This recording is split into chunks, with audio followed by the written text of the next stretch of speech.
Custom objects in HighLevel are awesome, but we need unique fields in order to distinguish different records from each other in order to keep organized data within our custom objects. But how do unique fields work with custom objects, and what exactly can you do with them? Well, today I'm going to be showing you exactly what you can do with unique fields with custom objects in HighLevel, how they function, and a couple of business use cases. My name is Andrew, and let's dive right in.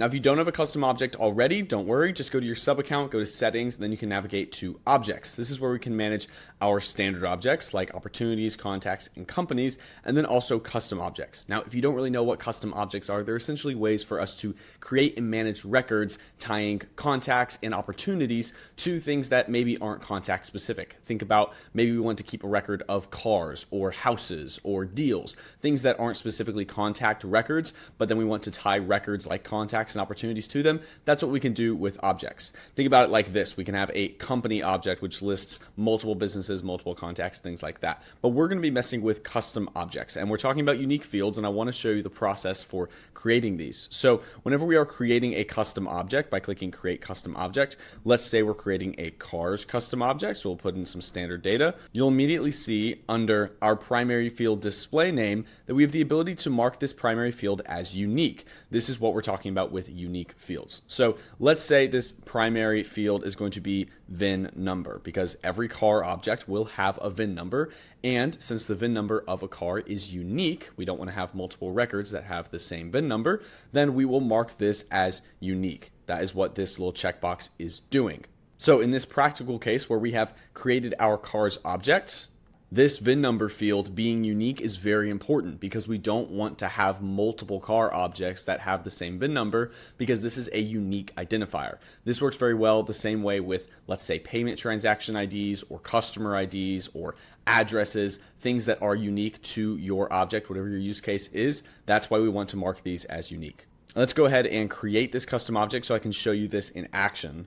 So now that we have our custom car object, we'll go back and we'll go over to our cars object here.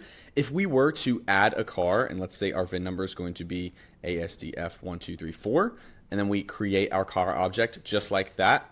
Since that is a unique field, if we were to, let's say, create another car object, like adding another car, and we gave it the same VIN number, 1234, then this will throw an error because we already have this record for the same VIN number already existing in the account. That is what our unique custom object field is doing.